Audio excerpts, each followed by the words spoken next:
அருட்பெரும் ஜோதி அருட்பெரும் ஜோதி தனிப்பெரும் கருணை அருட்பெரும் ஜோதி எல்லா உயிர்களும் இன்புற்று வாழ்க வள்ளல் மலரடி வாழ்க வாழ்க. அனைவருக்கும் தயவான வணக்கங்கள்.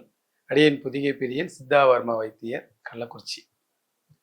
சஞ்சீவியாக வாழ்வதற்கு சஞ்சீவியாக வாழ்ந்து கொண்டிருக்கின்ற சித்தர் பெருமக்கள் அருளிய சஞ்சீவி சூரணம் அல்லது மல்லிச்சூரணம், இந்த தகவல் சித்த மருத்துவத்தையும் சித்த மருத்துவர்களை ஏற்றுக்கொண்டவர்களுக்குமான ஒரு தகவல். இது மாறாக அனைவருக்கும் அல்ல என்பதை இதன் வழியை தெரிவிக்கிறோம். இந்த மருந்து என்னென்ன நோய்களாம் சரி பண்ணும் அப்படின்னாக்க, இது சஞ்சீவியா நம்ம வாழ்வதற்கு எந்த நோயெல்லாம் எந்த பிரச்சனையெல்லாம் உடல்ல தடையாக இருக்கின்றதோ அதை எல்லாத்தையும் சரி பண்ணும். எப்படி அப்படின்னாக்க, முதல்ல நெஞ்சு கரிக்கிறது. நெஞ்சு பார்த்தோன்னா சாப்பிடுவாங்க, எடுத்து நெஞ்சு கரிக்கும். அல்சரு, வகை குன்மம், 8 வகை அல்சரு, செரிமான கோளாறு, இப்படி செரிமான கோளாறு சாப்பிடுவாங்க, நெஞ்சு கரிச்சிட்டே இருக்கு, செரிமானமே ஆக மாட்டேது அப்படின்பாங்க. அதுக்கடுத்து பித்த நோய்கள், தலையை பார்த்தாலும் டல்லா பாத்ரூம் போவாங்க, விழுந்துருவாங்களா, பித்த நோய்கள் மாதிரி சொல்லுவாங்க. அந்த மாதிரி பித்த நோய்கள் எல்லாமே குணமாகும். கல்லீரல் பிரச்சனை, கல்லீரல் நமக்கு கம்ஃபர்டபுளானா நல்லா இயங்கலைன்னா நாமளே மன ரீதியாக பாதிக்கப்பட்ட மாதிரி இருக்கு. ஏன்னா கல்லீரல் ஆகாய கூறு. அப்போ ஆகாய கூறு கல்லீரல் என்பதனால கல்லீரல் பிரச்சனைகள் இருந்தால் நமக்கு அறிவு பிரச்சனை வரும், மன பிரச்சனை வரும். ஏன்னா மனம் விண்சக்தியும் காற்று பூதமும் 2 பூதமும் சேர்ந்து தான் மனம் உற்பத்தி செய்யப்பட்டிருக்குது. அப்போ இதுக்கு சப்போர்ட் பண்ணக்கூடியது கல்லீரல். அப்போ ஆகாய பூதம் கெட்டு போயிடும் இப்போ கல்லீரல் பலமாக இல்லைன்னா. ஏன்னா ஆகாயத்திலிருந்து சக்தி எடுத்து தான் கல்லீரல் நமக்கு அறிவை தருது. வள்ளலார் என்ன சொல்றாரு, கரிசாலை சாப்பிட சொன்னார். கரிசாலை ஏன் சாப்பிட சொன்னார்னா, கரிசாலை கல்லீரலை பலப்படுத்தும். கல்லீரலை பலப்படுத்த நமக்கு ஞானம் ஒரு தான், ஞான மூலிகை, ஞான சூரணம் அப்படின்னு சொன்னார். அப்ப இந்த சஞ்சீவி சூரணம் நமக்கு ஞானத்துக்கு அடிப்படையா இருக்கின்ற கல்லீரலை சரி பண்ணக்கூடிய அற்புதமான மருந்து. தூக்கமின்மை, சில பேர்த்துக்கு பார்த்தா படுத்தா கை கால் உடைச்சல், தூக்கமே வரமாடுது சார் அப்படிம்பாங்க. பிபி, பிளட் ப்ரெஷர், ஏன்னா இது முக்கியமா மல்லி கலந்திருப்பதனால ரத்தத்தில் இருக்கிற அந்த அந்த ஹீட், அந்த உஷ்ணத்தை சமப்படுத்துது. அது இடுப்பு வலி, சில பேர்த்துக்கு பார்த்தீங்கன்னாக்க ஒரு 30-35 வயசு வரைக்கும் ஓகே. அதுக்கு மேலே பார்த்தீங்கன்னா இந்த டிஸ்க் பல்ஜின்னு சொல்லுவாங்க. இந்த இடத்துலேருந்து கீழே 33 இடங்கள்ல இந்த டிஸ்க் இருக்குது. இந்த டிஸ்கில் போய்ட்டு வாயு உக்காந்திக்கும். இந்த வாயு உட்காந்துட்டு அதாவது நசுக்கும் போது இந்த ரத்த நாளங்கள் பிதிங்கிடும். அதான் டிஸ்க் பல்ஜின்னு சொல்லுவாங்க. அந்த இடத்துல சப்போர்ட்டா தனியாக சில பேர்த்துக்கு வந்துடும். சில பேர்த்துக்கு தேய்மானம் அடைஞ்சிடும் வாயு உட்காந்து. என்ன சார் காரணம் அப்படின்னாக்க, இதுக்கு அடிப்படை காரணம், மூல காரணம், ரூட் காஸ்ட்னு பார்த்தீங்கன்னா மனசு தான். பரபரப்பான ஒரு வாழ்வியல், பரபரப்பான ஒரு மனப்பதட்டம், இல்லை ஏதோ ஒரு தோல்வி, இல்லை ஏதோ ஒரு துன்பம், ஏதோ ஒரு கஷ்டம், வேலை பதட்டம், இப்படி மன ரீதியாக சூடு ஏற ஏற, உதாரணத்துக்கு ஒரு இடத்துல நம்ம போகிறோம், அந்த இடத்துல நம்ம ஒருத்தருக்காக வெயிட் பண்ணுறோம். ஒரு 10 மணிக்கு வர சொல்கிறார், நம்ம 10 மணிக்கு போகிறோம். 10 மணிக்கு ஃபோன் பண்ணுறோம், அவர் எடுக்கல. 10:10 ஃபோன் பண்ணுறோம், அவர் எடுக்கல. நம்ம என்ன இப்போ அரை மணி நேரமாக கால் பண்ணுறோம், எடுக்கணும். அந்த நேரத்தில் நம்ம மனநிலை எப்படி இருக்குன்னா, ஹீட் அப்படியே உஷ்ணம் ஏறிக்கிட்டே இருக்கும். 11 மணிக்கு ஃபோன் பண்ணுறோம், அவர் எடுக்கல. 1 மணி நேரமாக ஒருத்தருக்கு ஃபோன் பண்ணுறோம், ஒரு ஊருக்கு போயிட்டு, ஒரு சென்னைக்கு போயிட்டு ஃபோன் பண்ணுறோம், அவர் எடுக்கலைன்னா அந்த நேரத்தில் நமக்கு என்ன உண்டாகுனாக்கா, ஒரு மனப்பதட்டம், ஒரு கோபம், அந்த உணர்வுக்கு நம்ம மூளை சூடாகும். இது போன்ற அன்றாட வாழ்க்கையில் எவ்வளோ இது மனைவி, புருஷனை, பொண்டாட்டி பிள்ளைங்க, கணவன், பக்கத்தில் வேலைக்கு, இந்த போல மனசுக்கு சூடு ஏற்றிக்கிட்டே இருப்பாங்க. ஏதாவது மன ரீதியான சலிப்பு உண்டாக்குறது, வாழ்க்கையில நிம்மதி கிடையாது, தாம்பத்திய குறைபாடு, குழந்தையின்மை, இந்த மாதிரி ஏதாவது ஒரு காரணம், மனிதனா துன்பம் வந்துகிட்டே தானே இருக்கும். இப்போ ஏதாவது காரணத்தினால மனசுக்கு சூடு ஏறிக்கிட்டே இருக்கும். இதனால என்ன ஆகுனாக்கா, மூளை என்ன பண்ண, அந்த சூடை லிவருக்கு பாஸ் பண்ணிடும். லிவர் தான் எல்லா வேலைகளையும் 1000 வேலைகளுக்கு மேலே லிவர் தான் செய்யுது. அப்போ லிவர் என்ன பண்ணும் அப்படின்னாக்க, அந்த ஹீட்டை வாங்கிட்டு அதிகப்படியான அமில நீரை சுற்றும். இது ஹைப்பர் அப்படின்னு சொல்லுவாங்க. HCl, ஹைட்ரோக்ளோரிக் ஆசிட் சொல்லுவாங்க. அந்த ஹைட்ரோக்ளோரிக் ஆசிட் என்று சொல்லக்கூடிய அமில நீரை அதிகமாக சுரக்கும். எதுக்கு சுரக்குதுனாக்கா, இது செரிமானத்துக்காக சுரக்கப்பட்டது. அப்போ இந்த செரிமானம் எங்கே போகும்னாக்கா, லிவர், இது சிறுகுடல் மற்றும் இறப்பை, இந்த இடத்துக்கு அதிகமாக அந்த அமில நீர் போகும் செரிமானத்துக்காக. சாப்பாடு போன உடனே, உதாரணம் காலை உனக்கு ஒரு 50 மில்லி அமில நீர் தேவைன்னு வச்சுக்கோங்க. இது ஹைப்பர் அதிகமாக சுரக்கிறதுனால, ஹீட்னால அதிகமாக சுரக்கிறதுனால 100 ml சப்ளை ஆகுதுன்னு வச்சுக்கோங்க. 50 மில்லி அந்த உணவை செரிமானம் செஞ்சுட்டு மீதிக்கிற 50 ml என்ன ஆகுனாக்க, அந்த இறப்பையை அரிக்க ஆரம்பிச்சிடும். சுற்றுச்சூறு எல்லாத்தையும் அரிக்க ஆரம்பிச்சிடும், சிறுகுடலையும் அரிக்க ஆரம்பிச்சிடும். அப்ப உணவு இல்லாத நேரங்கள் பார்த்தா கப்ப கப்ப கப்பாடு உற்பத்தி ஆகும் அந்த வாயு. கப்ப கப்ப கப்பாடு வாயு உற்பத்தி ஆகி உணவு நம்ம இப்படி போட்ட உடனடியா இறப்பைக்கு இப்படி ஒரு ஒரு பாதை இருக்கும், டோர் மாதிரி இப்படி போயிடும். உணவு முடிஞ்ச உடனே டக்குன்னு மூடிக்குது. இப்ப இந்த இடத்த சோறு எல்லாமே புண்ணானதுனால இது எப்பயுமே ஓப்பனா இருக்கும். அப்ப இங்க உருவாகிற வாயு, இறப்பையில உருவாகிற சிறுகுடல ஒரு வாயு நேரம் அந்த குழாயில வந்து நெஞ்சில அரிக்கும். நெஞ்சு ஓம்பாங்க, ஏப்ப வந்துட்டே ஓ அப்படிம்பாங்க, அரிக்க ஆரம்பிக்கும். நெஞ்சு கழிச்சுக்கிட்டே இருக்கும். புளிப்பு நீர் அதிகமாகிட்டு இருக்கும். செரிமானமே நடக்காது. அடிக்கடி பாத்ரூம் போவாங்க. நினைக்கழிச்சுன்னு சொல்லுவாங்க. குடல் வாதம்னு இதுல குடல் வாதம் உருவாயிடும்.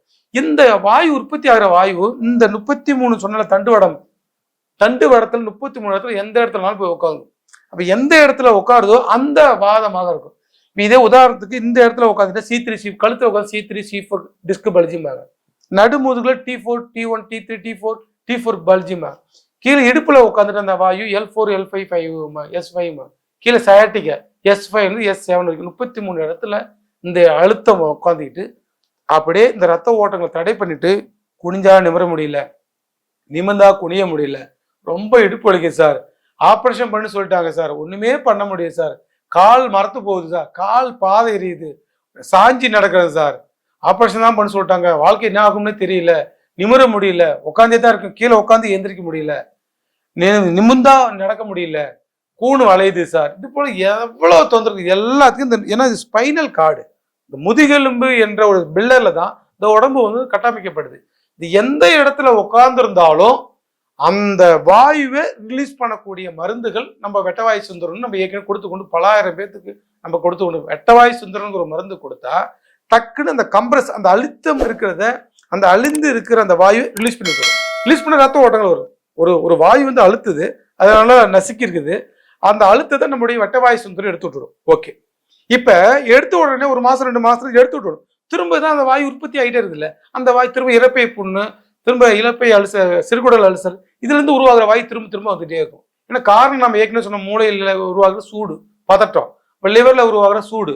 அப்ப இந்த 2 சூடு தான் ரூட் காஸ். இது 2 சரி பண்ணனாதான் இந்த டிஸ்க் பல்ஜி சரியாகும்.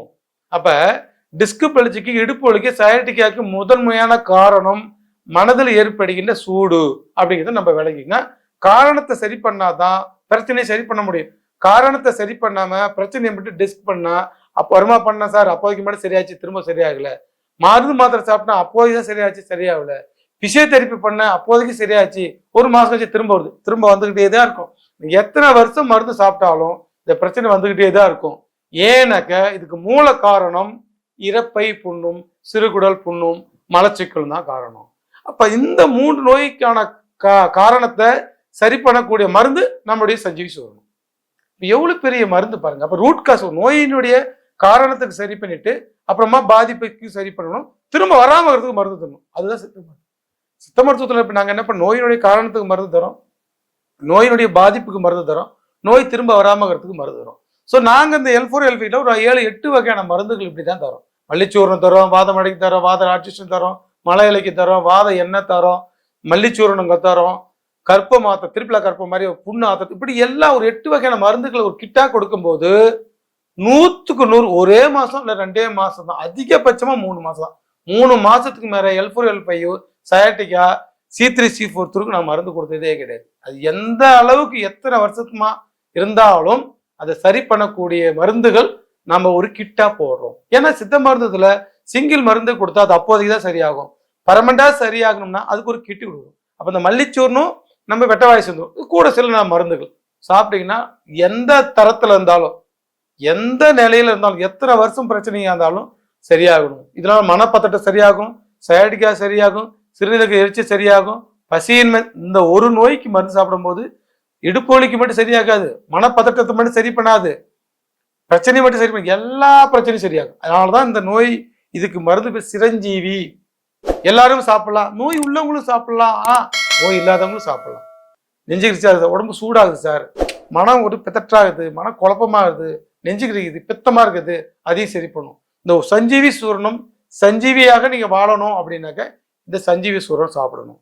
வருகின்ற நோய், வந்த நோய், வரப்போகின்ற நோய், முக்காலத்துக்குமான ஒரு மருந்து எதுனாக்க நம்முடைய இந்த ஸோ L4 L5 மட்டும் சரி பண்ண முடியாம சயாட்டிக்கா மட்டும் சரி பண்ணல, C3 C4 மட்டும் சரி பண்ணல, கூட மந்த நோய்கள் சேர்த்து சரி பண்ணக்கூடிய இந்த சஞ்சீவி சூரணத்தை சாப்பிட்டு பிரம்மமுனி சூரணம் அப்படின்னு சொல்லுவாங்க, மல்லி சூரணம் என்று சொல்லுவாங்க. இதுல கலந்து கொண்டு இருக்கின்ற மருந்துகள் பார்த்தீங்கன்னா சீந்தில் சர்க்கரை, பனக்கற்கண்டு, கொத்தமல்லி, கருஞ்சீரகம், ஜீரகம், அதிமதுரம், சதக்குப்பை, லவங்கப்பத்திரி, லவங்கப்பட்டை, சிறுநாகப்பூ, ஏலரிசி, இந்த 11 மருந்துகளை கொண்டு செயல்படுகின்றது தான் இந்த மருந்து. அதனால் மொத்த மருந்தும் சம அளவு. இதில் வந்து நாட்டு சர்க்கரை வந்து மொத்த மருந்து ஒரு 2 கிலோனாக்க நாட்டு சர்க்கரையோ இல்லை சர்க்கரையோ மொத்தமாக கலந்து வச்சுக்கக்கூடிய மருந்து தான்.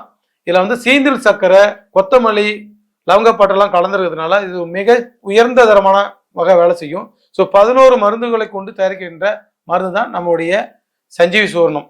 இதை நோய் உள்ளவர்களும் சாப்பிடலாம், நோய் இல்லாதவர்களும் சாப்பிடலாம். இந்த சஞ்சீவி சூரணத்தை வந்து காலை இரவு உணவுக்கு முன்ன 1 ஸ்பூன் சாப்பிட்டு வெந்நீர் தண்ணி குடிக்கிறது, அவ்வளவுதான். ஒரு 48 நாள், ஒரு மண்டலம் நீங்க சாப்பிட்டீங்க அப்படின்னாக்க சின்ன சின்ன பத்தியம் தான். பெரும்பாலும் என்னங்க சூடை உற்பத்தி பண்ணக்கூடிய அசைவ உணவுகள், பச்சை மிளகாய், இந்த கத்திரிக்காய், பாவக்காய், நல்ல எண்ணெய், சின்ன பத்தியம் தான், ரொம்ப பெரிய பத்தியம் இல்லை, எல்லா வயதிலும் சாப்பிடலாம். பெருசா ஒன்றும் பத்தியம் இல்லாத அசைவம் தவிர்க்கணும், அவ்வளவுதான். காலை உணவுக்கு முன்னாடி 1 ஸ்பூன் சாப்பிட்டு வெந்நீர் குடிக்கணும். ஒரு மண்டலம், ஒரு 48 நாள், ஒரு 2 மாதம் சாப்பிட்டீங்கன்னாக்க நம்ம மேலே சொன்ன எல்லா நோய்களும் குணமாகும். சஞ்சீவியாகவும் வாழ முடியும். தாராளமாக எல்லாரும் சாப்பிடலாம், எல்லா வயதினரும் சாப்பிடலாம். இதுல எந்த வித சைடு எஃபெக்டும் கிடையாது. பலருக்கும் கொடுத்து அனுபவமான ஒரு மருந்து. மல்லி தான், நம்ம கொத்தமல்லி தான் இது முக்கியமான மருந்து. அதான் இது பேர் மல்லிச்சூர்ணம் அப்படின்னு நம்ம சொல்லுவோம். இதுல முக்கியமான மருந்து இதுல மல்லி தான். அதனால வந்து இது மிக உயர்தரமான மருந்து. ஆனா சிம்பிள் கண்டென்ட், வெறும் 11 மருந்துகளை வச்சு தயாரிக்கக்கூடிய இந்த அற்புதமான இந்த சஞ்சீவி சூரணத்தை நீங்கள் எல்லாம் சாப்பிட்டு நீங்கள் எல்லாரும் சஞ்சீவியாக வாழ வேண்டும் என்று நான் வந்து கடவுளை வந்து பிரார்த்திக்கிறேன். நன்றி, வணக்கம். அருட்பெருஞ்சோதி, அருட்பெருஞ்சோதி, தனிப்பெரும் கருணை, அருட்பெருஞ்சோதி. எல்லா உயிர்களும் இன்புற்று வாழ்க, வள்ளல் மலரடி வாழ்க வாழ்க. நன்றி, வணக்கம்.